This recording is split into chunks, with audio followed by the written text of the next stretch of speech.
ہر آدمی جو اس دنیا میں آنکھ کھولتا ہے اپنی زندگی کے بارے میں سوچنا شروع کرتا ہے، اس کے ذہن میں سب سے پہلے یہ سوال آتا ہے کہ میں کون ہوں؟ یہ سوال ہر مرد و عورت کے ذہن میں موجود رہتا ہے۔ افکار کی تاریخ یعنی ہسٹری آف تھاٹ براہ راست یا بلاواز طور پر اسی تلاش کا دوسرا نام ہے۔ مختلف پہلوؤں سے تمام ذہن اسی حقیقت کی تلاش کرتے رہے کہ انسان کیا ہے، وہ کیسے پیدا ہوا، اس کی زندگی کا مقصد کیا ہے، موت سے پہلے کیا ہے اور موت کے بعد کیا، کامیاب کون ہے اور ناکام کون، حق کیا ہے اور باطل کیا۔ یہی وہ سوالات ہیں جن کو حقیقت کی تلاش کہا جاتا ہے، اور حقیقت کی تلاش ہی تمام انسانوں کی توجہ کا سب سے بڑا مرکز رہا ہے۔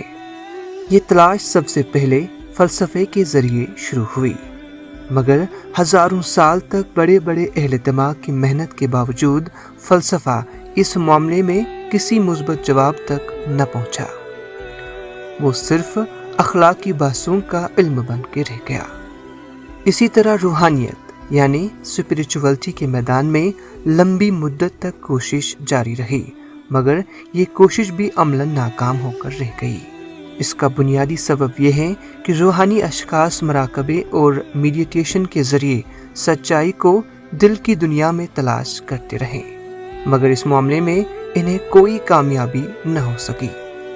اس کی سادہ وجہ یہ تھی کہ دل صرف گردش خون کا ایک آلہ تھا۔ حق کی معرفت یا سچائی کا شعور دل کے اندر سرے سے موجود ہی نہ تھا، پھر وہ تلاش کرنے والوں کو اس میں کہاں ملتا۔ یہی معاملہ سائنس کا ہے۔ سائنس کے علم نے موجودہ زمانے میں بہت زیادہ اہمیت حاصل کی۔ ابتدائی طور پر لوگوں نے یہ گمان کر لیا تھا کہ سائنس سچائی کی تلاش کا جواب فراہم کرنے میں کامیاب ہو جائے گی، مگر جلد ہی سائنس نے اپنی تلاش اور جستجو کے دائرے کو محدود کر لیا۔ سائنسدانوں نے اپنی تحقیق کے دوران پایا کہ زندگی کے فکری اور نظریاتی سوالات کا جواب پانا ان کے لیے بھی اسی طرح ناممکن ہے جس طرح وہ فلسفیوں کے لیے ناممکن ثابت ہوا تھا۔ چنانچہ انہوں نے فکری سوالات سے الگ کر کے صرف مادی چیزوں کی تحقیق تک اپنے آپ کو محدود کر لیا۔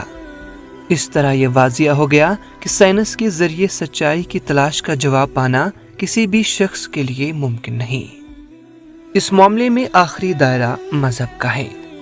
مذہب کا کام اصلاً یہی ہے کہ وہ انسان کو بتائیں کہ سچائی کیا ہے، وہ کائنات کے اندر انسان کے مقام کو متعین کرے۔ مذاہب اسی لیے آئے ہیں کہ وہ انسان کو اس سوال کا جواب دیں، مگر مذاہب کی موجودہ صورت کو دیکھیں تو معلوم ہوتا ہے کہ مذاہب بعد کے دور میں تبدیلی اور تحریف کا شکار ہو گئے۔ اب ضرورت یہ ہے کہ مذہب کا ازسر نو مطالعہ کیا جائے، مذہب کو اس کی حقیقی صورت میں ازسر نو دریافت یعنی ریڈسکور کیا جائے۔ سچائی کی تلاش کا جواب پانے کے لیے فلسفہ اور سائنس اور روحانیت فیل ہو چکے تھے۔ اس کے بعد صرف مذہب باقی رہ جاتا ہے جہاں اس سوال کا جواب دریافت کیا جائے۔ جو لوگ مذہب کو نہیں مانتے اور جو لوگ مذہب کو مانتے ہیں، دونوں ہی اس معاملے میں یکساں طور پر ایک مشترکہ مقام پر کھڑے ہوئے ہیں۔ دونوں ہی کو یکساں طور پر یہ کرنا ہے کہ وہ مذہب کے ذریعے مطلوب سچائی کو ازسر نو دریافت کریں۔ فرق صرف یہ ہے کہ منکر مذہب کے لیے یہ دریافت اگر ڈسکوری ہوگی تو مومن مذہب کے لیے وہ ریڈسکوری کے ہم معنی ہوگی۔ مذہب سے مراد مذہب کا مروجہ فارم نہیں ہے۔ مذہب کا مروجہ فارم دراصل مذہب کا کمتر فارم یعنی ریڈیوسڈ فارم ہے۔ یہ مذہب کی وہ شکل ہے جو بعد کی نسلوں میں اس وقت بنی جبکہ اہل مذہب زوال کا شکار ہو گئے۔ اب جو شخص کسی مذہبی سماج میں پیدا ہوتا ہے وہ مذہب کے نام سے اسی کمتر فارم کو جانتا ہے، وہ متعصبانہ حد تک اسی کمتر فارم سے مانوس ہو جاتا ہے۔